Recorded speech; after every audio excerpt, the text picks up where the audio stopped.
some people tó gather láti náà fẹ́ ṣe peace kò ń ṣe nìkan. no Alhaji Kollington wọ́n lo Alhaji Kollington láti jẹ́ leader. peace tó fẹ́ ṣe yẹn ó wà easier láti ṣe on the year. kó ní kálukú search conscience ẹ̀ kó sọ nǹkan tí ó ti ṣe lábẹ́nú fún wa lórí íńtánẹ́ẹ̀tì náà. ẹ cite example nǹkan tẹ mean pé nǹkan tó ní kálukú ti ṣe kàn sọ lórí íńtánẹ́ẹ̀tì. ìyàlẹ́nu tó jẹ́ ibi tí a fẹ́ lò lórí portrait satisfied bẹ́ẹ̀. ó dorí akáyé àtàrà débi because ó ti ṣẹlẹ̀ rí tó jẹ́ pé ìgbà kan tán ká fi peace bẹ́ẹ̀ jẹ́ pé gbogbo bẹ́ẹ̀ stanti peace talk àwọn wo tán. ní pàṣẹ àti oṣù pàtàkì nítorí òkú ya Alhaji Kollington náà. ìrẹ́pọ̀ tó ń ṣẹ̀ṣẹ̀ ṣe kọjá yìí tó ṣẹ̀ jáde lẹ́nu ọjọ́ mẹ́ta wọ́n búyàn ń bẹ̀ náà. síbẹ̀ náà ti sọ ọmọ àwọn kan jẹ máyégún àwọn sọ pé èèyàn gidi ló ń jẹ máyégún. sọ ẹni tó nílẹ̀ àkáyè tó gbọ́ ta ló jẹ máyégún Wasiu Ayinde ló jẹ máyégún. nǹkan tó ń ṣẹlẹ̀ nídìí fújì àkànmọ́lẹ̀ ti pọ̀ jù ká máa ṣe àkàràbà nítorí many Fuji musicians and many artists. àkàràbà ló bá fẹ́ gbéra yes wọ́n pè kí ní ẹ̀ lákàràbà. ẹ fura o ẹ fura o ẹ fura o ẹ fura everybody ẹ fura oníṣẹ́ ọwọ́ ni ẹ fura oníṣòwò ẹ fura onífújì lẹ́nu ìwò ló ń create kò sí nǹkan tó ń jẹ́ bẹ́ẹ̀ mọ́. the sequences not yet pa gbogbo iṣẹ́ tó bá ti rọ́ ní ó ti bẹ̀rẹ̀. talk of Wasiu mi nígbà tó kọrin nígbà kan tó ní olófo ló ń bínú ológo adé orí ọ̀kín. èmi náà dẹ̀ wá wò pé ológo gan ń bínú olófo ọlọ́run ló ṣe èyí. ẹ̀yin àti Olúwayé ṣì máa close gan. àmín Jésù. gbogbo wa la ò ṣe é púpọ̀ ọdún láyé. but Adéwálé Kontah. mo ń jẹ́ bẹ́ẹ̀. ṣé gbogbo onífújì náà ló láì kíṣẹ́ fújì? ní tèmi ni mo mọ̀ mo mọ̀ pé èmi fẹ́ràn iṣẹ́ fújì ẹlòmíì torí owó ṣe ẹlòmíì torí ìfẹ́ tó ní sáwọn kan ó fi ṣe. sáwọn wo bí àwọn wo. sí àwọn aṣíwájú bóyá fanatics ẹnìkan ni ó torí ẹ̀ gbéra láti develop interest ẹ̀ lórí fújì but for me mo believe pé àyànmọ́ mi ni látọ̀ àkàndá èèyàn di ni mí. ẹja bọlẹ ẹja tún sọ̀rọ̀ fújì lẹ́nu ẹja tún sọ̀rọ̀ fújì. mo wà lákọ̀ àmọ́ dúró déédéé every anybody anything anyhow. lákọlẹ dúró. lákọ ni o. ká má jókòó lé ní ká dúró sọ. ká má dúró sọ ni o. ní bí ọ̀sẹ̀ mélòó kan General Kollington Àyìnlá pé gbogbo ní fújì pé wọ́n fẹ́ ṣe meeting ní LTV8. inú mi dùn tó jẹ́ Alhaji Kollington náà pé ìpàdé yẹn. tó yẹ kó wáyé lọ́jọ́ Tuesday January 14. immediately tí wọ́n ti pè ní mo ti wò pé Alhaji náà dẹ̀ ni grassroots elevation of Fuji because without controversy Fuji ò lè blow. Kollington ló dálẹ̀. ẹ tún dé nìyẹn jàre. kò sẹ́ni tó dálẹ̀ kì í ṣe pé mo tún dé bó ṣe rí ni mo ṣe ń sọ. ṣé pé ohun tán dálẹ̀. nísìnyí Alhaji Barrister ó create Fuji. Okay. Alhaji Kollington wọ́n bá wọn lẹ́nu ẹ̀. wọ́n jọ dálẹ̀ lọ́n pé. wọ́n jọ dálẹ̀ o. wọ́n ti sọ tẹ́lẹ̀ náà wọ́n ti sọ tẹ́lẹ̀ pé Barrister ló dá Fuji sílẹ̀ ní interview wọn ni. wọ́n tún sọ náà pé àwọn. no gbogbo yẹn àfikún ọ̀rọ̀ ni. Alhaji Kollington ṣàpọ́nlé ọ̀rọ̀ ni. torí tí àwọn ọmọ ìsìn yóò bá gbọ́ pé wọ́n jọ dálẹ̀ wọn ò ní fẹ́ response wọn dáadáa. ìyẹn ló fà á tí Alhaji fi lo idea yẹn pé àwọn jọ dá Fuji lẹ̀. èmi ò blame wọn lórí yẹn. ẹ̀sìn kan tẹ́mi fẹ́ sọ ni pé Alhaji Barrister create Fuji. Alhaji Kollington tako ẹ̀. ló jẹ́ kí Fuji blow. Wasiu Ayinde tako Kollington ló jẹ́ kí Fuji expand. òun ló fún ní weight tó dáa. tackling is part of Fuji. tackling is the bone of contention of Fuji. kò ṣe pé part of Fuji. but peace meeting ni bàbá sọ pé wọ́n fẹ́ pé wọ́n bá wọn fẹ́ kí peace wà lágbolé Fuji. that is why I'm saying kò sí nǹkan tó lè jẹ́ peace. but the only thing tá a lè ṣe ni pé àwọn kankan wà underground tá a máa ń ṣe torí mo sọ̀rọ̀ kan gbà kan pé iṣẹ́ ni. iṣẹ́ tí mo dẹ̀ ń sọ yẹn mo fẹ́ sọ̀túnmọ̀ ẹ̀ lẹ́nu. Iṣẹ́ ni iṣẹ́ ni. Iṣẹ́ ni yẹn. Mo fẹ́ penetrate níwọ̀nba experience mi lẹ́yìn iṣẹ́ Fuji. láti Fuji máa wà elevated. Okay. Tó wáyé pé Barrister nìkan ló ń kọ Fuji ẹ̀ lọ. Ó lè máa gbòòrò. Mo tiẹ̀ ní ó lè dé stage kan kò ní stop over. Tí ò sẹ́nibody tó tákù ẹ̀. Kò ní sí elevation. Ibi tó orin ti ń gbéra nìyẹn, ibi tó orin ti ń jáde gangan nìyẹn. Torí orin ọ̀tẹ̀ lórin. Wọ́n ti kọ́ lórin orin ló ń ṣíwájú ọ̀tẹ̀. A dẹ̀ gbọ́dọ̀ tẹra mọ́ ni. Kábàlà fẹ́ wá píìsì ìlẹ́gà kan kò ní work o. Píìsì tó fẹ́ ṣe yẹn ó wà easier láti ṣe on the year. Gbogbo nǹkan ti yàtọ̀ sí. Kàn give convention. Kàn converse lórí gbogbo attitude wọn lábẹ́lẹ̀ tán ti ṣe. Àwọn tó fẹ́ ṣe peace. There are some people tó gather láti náà fẹ́ ṣe peace kò ń ṣe nìkan. No, Alhaji Kollington. Wọ́n lo Alhaji Kollington láti jẹ́ leader ni. Because Alhaji nìkan ò lè dádúró lókè. Wọ́n náà fẹ́ ṣe peace. Àwọn tiẹ̀ ní first sínsìn. Àwọn ní yes. Everybody gbẹgbà fún. Gẹ́gẹ́ bí aṣíwájú. Ṣàdédé plan ẹ̀ on his own. Wọ́n máa pe àwọn kan. Wọ́n jọ máa dámọ̀ràn lórí ẹ̀. Wọ́n dẹ̀ ti dámọ̀ràn lórí ẹ̀ nìyẹn. Bẹ́ẹ̀ tí nǹkan tó lè ṣe lórí íńtánẹ́ẹ̀tì ni. Kò sí dandan tá bá fojú kojú kan ogun ni. Yes. Lójú kò sí nǹkan tó máa kẹ̀yìn ẹ̀. Because inú tó ní kálukú máa gbé wá sílẹ̀. Ẹ máa gbọ́ reason tí wọ́n ní wọ́n fi ṣe ni pé. Ìyàlẹ́nu ló jẹ́ ibi tí a fẹ́ lò on the 14th. Wọ́n ti strike ńbẹ̀. Wọ́n ti gbogbo gate ibẹ̀. Black Maria ó wà ńbẹ̀. Àwọn ọlọ́pàá ó wà ńbẹ̀. Wọ́n ní ẹnikẹ́ni ò gbọ́dọ̀ wọlé níbẹ̀. Ṣéjọ́ yẹn ni wá ní kíní yẹn ṣẹ̀ṣẹ̀ bẹ̀rẹ̀. Ṣéjọ́ yẹn la ṣẹ̀ṣẹ̀ mú déètì. Wọ́n ti mú déètì ti. Èmi ń sìn nǹkan tó dùn mí jù ni pé mi gbọ́n plan láti lọ bẹ̀yẹn. Nítorí pé mo rí pé ó important fún mi láti lọ torí mo fẹ́ sọ̀rọ̀. Nǹkan tó dẹ̀ wà ń bẹ̀ ni pé ọ̀nà jíjìn ni mo wà. Ní Monday week yìí, that was on the 13th. Yes. Mo lọ sí far distance. Mo dẹ̀ ń láti rush wálé pé kí n lè meet up láàárọ̀. Mo ti ń bọ̀ nílé ilẹ̀ ti ṣú. I got home around 11:30 lálẹ́. Wọ́n dẹ̀ mo ṣe à ń rí kíní yẹn nínú internet. Mo kàn site Facebook mi. Mo bá rí information yẹn. Mo bá ní breaking news. Èmi tẹ̀ rò bóyá wọ́n fẹ́ pín màálù àbí pín mọ́tò fún wa ni. Bí mo ṣe rí wọ́n ní postpone yẹn. Mo dẹ̀ ti waste owó yẹn ò tiẹ̀ wá dùn mí. Bí stress tí mo pass through àti energy mi tí mo waste láti lè meet up.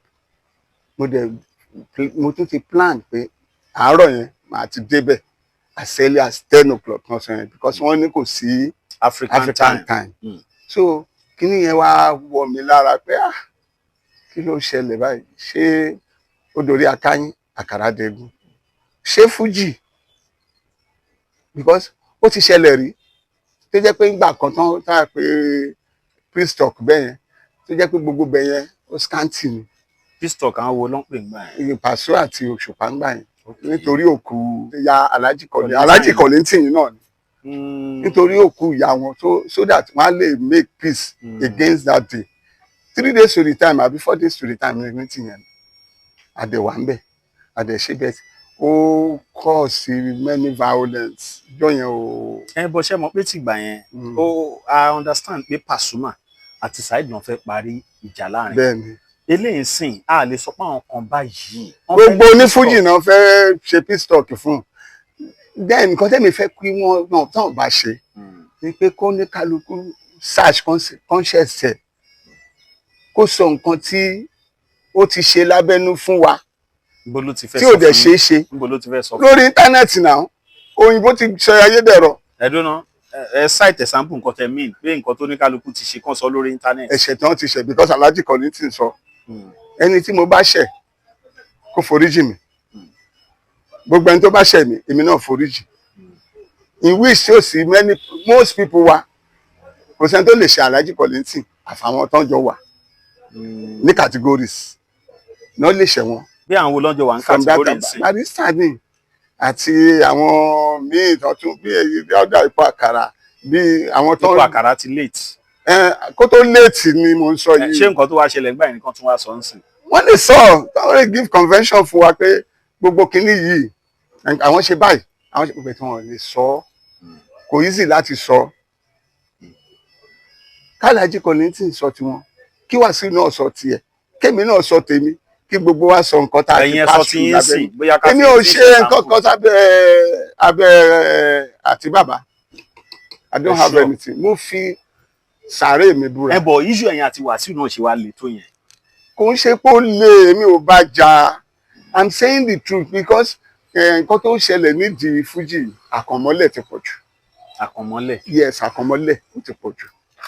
kí lágbájá máa rò pé kí tàmẹ̀dù má jáde kò dẹ̀ ń ṣe nìkan many people kò ń ṣe èmi nìkan ní kíní tí mo sọ yìí affect many people ló affect gbogbo àwọn tó affect ẹlòmíì most people ti gbà ní kádàrà. bọ̀bẹ́ ṣé láwọn kan ò jáde àwọn kan ń jáde.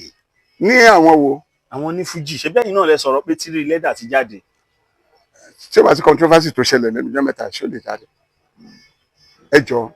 ẹ̀yin náà wéyàn bàjá ẹ lọ ṣe rẹ́kọ̀dù kẹ búyàn. èmi ò lè búyàn. kí ló dé. mo ti wà ní position pé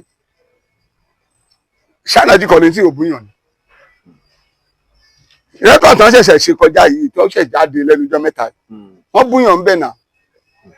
ṣé bẹ́ẹ̀ náà ti sọ ọmọ àwọn kan jẹ máyégún àwọn sọ pé èèyàn gidi ń jẹ máyégún ẹ jọ kí ni orin yẹn ọ̀tẹ̀ ní orin ọ̀tẹ̀ ní oko ní so ẹni tó bú nílẹ̀ àkáyè tó gbọ́ ta ló jẹ máyégún Wasiu Ayinde ló jẹ máyégún ó jọ gàté kò jọ gàté ó fi gbogbo ṣe orin gàtìgàtì bẹ́ẹ̀ so that is where I'm going tí o bá sí controversy okay Barrister ti kú Kálàjì ò dẹ̀ ti decide láti drop microphone for that day on the 16th of Barrister tí wọ́n ti drop mic pé mi ṣe Fuji mọ́ Alhaji àgbà tó bá ṣì wà láyé ṣé Kollington ò sì ní máa bú ni wọ́n sì máa bú wọn náà oko ọ̀rọ̀ sì máa jáde torí òwe tálàjì bá pa Alhaji Kollington máa dá lóhùn so that is the frame of Fuji music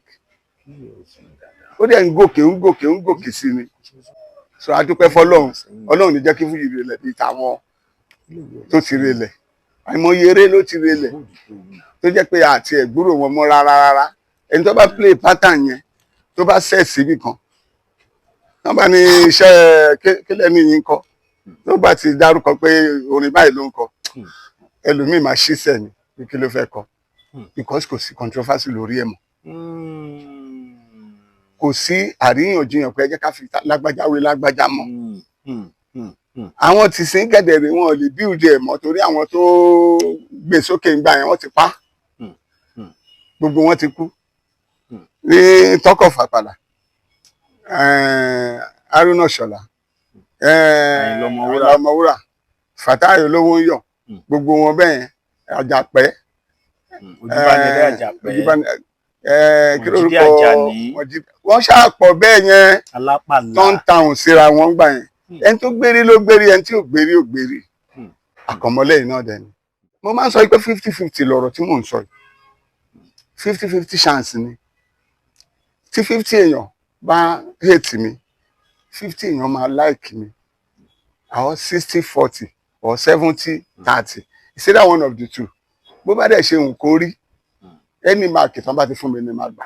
iṣẹ́ ni tẹ́lẹ̀ fẹ́ sọ yẹn. a máa ń rí òpin òun náà ni mo ti sọ yẹn ó ní mo ti sọ pé àkànmọ́lẹ̀ kí lágbájá má ga ká máa ṣe àkàràbà nítorí many Fuji musicians and many artists. àkàràbà ló bá fẹ́ gbéra yes wọ́n pè kí ní ẹ̀ lákàràbà àgádágodo ni láyé ìgbà yẹn wọ́n máa fi ń àwọn oníṣègùn máa fi ń lọ́yàn pé ẹja lẹja ń jẹ sanra kò tí lágbájá ò bá tẹríba fún ẹ kò ṣiṣẹ́ lé lórí láti wá tẹríba and I proud myself ọlọ́run ọba ṣé o ọlọ́run dẹ̀ gbà fún mi wípé mi follow protocol yẹn mi ì dẹ̀ tẹ̀lé style yẹn rárá. So èyí tí mo bá wá lè ní kò ju pé ẹ fura everybody ẹ fura Àyìndé Àgbàlá nínú àdìsí Àlájì Àgbà ló wà. Ẹ fura o ẹ fura o ẹ fura o ẹ fura everybody ẹ fura oníṣẹ́ ọwọ́ ní ẹ fura oníṣòwò ẹ fura ọmọléèwé ní ẹ fura lọkùnrin lóbìnrin ẹ fura aláwọ̀ dúdú ẹ fura aláwọ̀ funfun ẹ fura o ẹ fura o ẹ fura o pàṣà òfura pàṣà jáná ajá òfura ajá jìn bónílé ò bá fura ó lè máa kó. Nǹkan tó ń ṣẹlẹ̀ ni pé àwọn tó ń kànyàn mọ́lẹ̀ alhamdulilayi pa máa ń sábà rí òpin most people kò sí nǹkan tó ń ṣe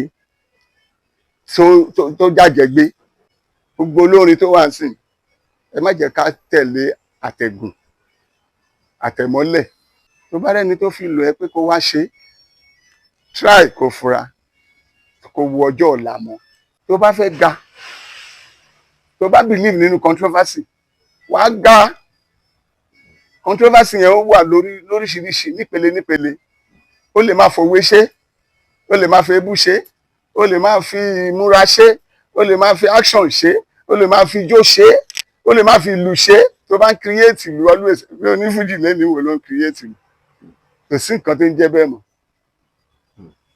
the sequences gan tiẹ̀ ti pa gbogbo iṣẹ́ tó bá ti rọ́ ní ó ti bẹ̀rẹ̀ nìyẹn ijó ti bẹ̀rẹ̀ nìyẹn so where are we going ẹ jẹ́ ká try ká bára wa sọ̀rọ̀ kí àwọn tó bá fẹ́ fún wa lámọ̀ràn wọ́n jáde fún wa wọ́n dẹ̀ sọ̀rọ̀ tinú wọn wọn ò lè sọ past wọn ná torí mo mọ̀ pé yẹn council wọn ò lè sọ pé nǹkan báyìí làwọn ti ṣe fún lágbájá nǹkan báyìí làwọn ṣe fún tàmẹ̀dù kò possible àwa náà dẹ̀ mọ̀ pé kò lè happen but the fear and free one of it ẹ jẹ́ ká mọ̀.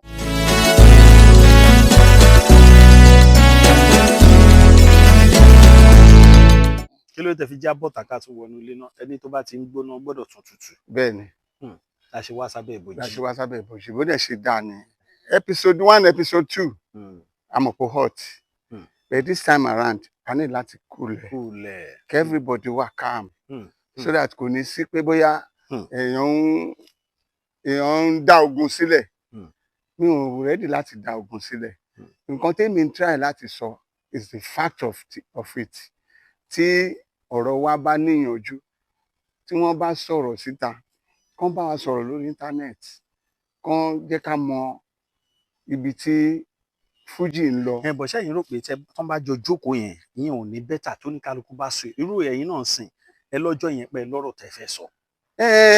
nígbà tí ó dẹ̀ ti happen. ọ̀rọ̀ tẹ́yìn fẹ́ sọ yín náà ò ṣe sọ lórí íńtánẹ́ẹ̀tì ìgbà tẹ́tí ní gbogbo wọn bẹ̀rẹ̀ sí sọ̀rọ̀ lórí íńtánẹ́ẹ̀tì. kò ṣe sọ nọ́tàn tí tán bá come out tí wọn ò bá sọ̀rọ̀ èmi ò ní láti sọ̀rọ̀. ẹ̀yin ò lè kọ́kọ́ síwájú. mi ò lè ó ti o àwọn tó ti jẹun ẹ̀ tó ti jọ bẹ́ẹ̀ tán ti láta ẹ̀ àwọn náà máa kọ́kọ́ sọ̀rọ̀. ẹ̀yin ò wá jọbẹ fújì. èmi ò tí ì jọbẹ fújì. láti ọdún wo. ìgbìyànjú ni mo sì ń ṣe. ọlọ́run adégbé. mo ṣe wà mo ṣe ń tiraka ni ọlọ́run ọba ló ń elevate mi gradually. tí mi ò bá struggle dáadáa kò lè dàbí bí mo ṣe ń fẹ́ kò dẹ̀ tí ì rí bí mo ṣe ń fẹ́ ọlọ́run kó bá mi dé ládé ni because a máa bá mi nà a máa bá mi àwọn bá mi gidi because èmi ni mo most rate tí mo wà nígbà yẹn sẹ́ni ó ti tó stage kan tí mi ò tiẹ̀ ọlọ́run jẹ́ kéèyàn rọ́wọ́ fi sẹ́nu báyìí tí ṣíṣe ò ní sí lọ́wọ́ mi mo fẹ́ pààrọ̀ fóònù mi sí kò sówó ó dẹ̀ yẹ kí n lè pín wọ́bẹ̀ lọ́ọ́ ra pé ẹ bá mi mú wálé wá bá mi normal thing ni nígbà tí ò ti rí bẹ́ẹ̀ mo máa gba kádàrá fọlọ́run ni bẹ̀tẹ̀ àwọn kádàrá kan wà téèyàn gbọ́dọ̀ máa gbà tó jẹ́ pé tó bá ní ability láti voice out you talk kò sí ẹ̀ṣẹ̀ nínú pé kéèyàn sọ̀rọ̀ ọnú ẹ̀ ẹni tó bá dẹ̀ sọ tinú ẹ̀ á ti mọ̀ pé bó ṣe rí nìyẹn kò sí nǹkan kan tá a fi ń pamọ́ nínú pé bóyá mo sọ tinú mi wọ́n á lè mọ̀ pé mi ò ní anybody sínú talk of Wasiu mi ò bàjá kò ń ṣe pàǹjà ókè ńgbà tó kọrin ńgbà kan tó ní olófo ló ń bínú ológo adé orí ọ̀kín. adé orí ọ̀kín. Èmi náà dẹ̀ wá wò pé ológo gan ń bínú olófo, ọlọ́run ló ṣe èyí. Ọlọ́run ló ṣe kí ni? Ọlọ́run ló ṣe èyí, ọlọ́run ló jẹ́ orí bẹ́ẹ̀.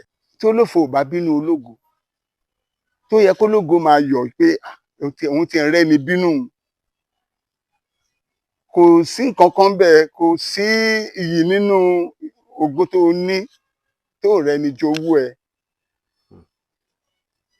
Ológo ṣe ń bínú olófo, bẹ́ẹ̀ náà olófo ń bínú ológo.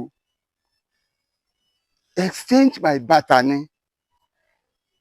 Olófo tó bá ń bínú ológo, ó ń rí i pé ológo yìí nǹkan wà lára ẹ̀, òun dẹ̀ ní láti máa bínú ẹ̀. Kò ṣáà bínú pé ó fẹ́ pa ẹ́, kò dẹ̀ bínú pé òun fẹ́ lépa ẹ lọ. Ó ti yẹ kí bí mo ṣe wà yìí tí n bá rẹ́ni máa bínú mi, inú mi máa dùn. Mo máa ń wí pé àwọn èèyàn máa ń bú yín gan lórí. ó dáa kán máa bú mi, nǹkan tẹ́mi máa ń láìkì nìyẹn. Tí wọn ò bá bú mi, báwo mo ṣe máa mọ correction àwọn kan tiẹ̀ pè mí pé káàsì ó ṣe jẹ́ máa yìí ó wà frustrated gan, why is it? Mi ò wà frustrated o, kò sí nǹkan tó ń ṣe mí. àwọn máa ń sọ fún mi. I'm just saying my mind. Everybody lè mọ̀ pé I'm not frustrated. Wọn ò rí pé mo mú gold dání mo là á mọ́lẹ̀ pé tí n bá rí Wàsíù mi ní jẹun àbí no. Ó dìgbà tó béèrè lọ́wọ́ mi nígbà kan tó ní pé tí Wàsíù bá pè mí tó bá ní kóun fún mi lówó nǹkan, mo ní owó kẹ̀, ṣé owó ló ń ṣe mí ni? Tóró tí mo rí mo fi ń jẹun, mo wà okay now, mo dẹ̀ ń bá àwọn family mi. ẹ máa gbọ́, mo béèrè question kan, ẹ wá gbọ́ nǹkan táwọn kan sọ. Wọ́n ní tí Olúwayé bá fún yín 50 million ẹlẹ́ẹ̀nígbà, tán bá gba yín gbaṣẹ́ ńkọ́? Tán bá bá mi gbaṣẹ́. Pé kẹ́ wá lọ play bí kan. Tó dẹ̀ jẹ́ òun ló gbà. Mo sọ fún ẹ ń gbà yẹn, mo ní kò lè possible ni. Àlá tí ò lè ṣe láéláé ni because ẹni yìí fẹ́ ṣe gbogbo iṣẹ́ ni. Wàhálà ẹ̀yin àti Olúwayé ṣì máa close gan. Àmín Jésù. Mi ìṣeré o. Mo ń try ṣé mo ló ń ṣeré? Ṣé ó ní tíátà ni? Ẹ máa rò pé mò ń ṣeré ni. No, àbùkù instrument lẹ̀. Tó bá jẹ́ òkú instrument lẹ̀ ní sí màá ní. Ọkàn mi sọ pé ẹ̀yin àti Olúwayé ṣì máa close. Ẹ kàn jẹ́ best of the best friend ni. Lálẹ́. Ok, ṣé nǹkan kan wà tọ́lọ́run ò lè ṣe? Èmi ò lọ tọ́lọ́run bá máa ṣe nǹkan yẹn a ti ṣe tipẹ́tipẹ́ pé kémi àti ẹ̀ close. A ti jọ close. But àwọn kan ní ilé àánú Olúwa kì í ṣú. Ilé àánú nìyẹn, ṣe bí inú ṣọ́ọ̀ṣì ni ilé àánú ń gbé. Ilé àánú. Ṣòrí ilé àánú ní títì ni. Ṣé ilé àánú wà lẹ́sprẹ́sì?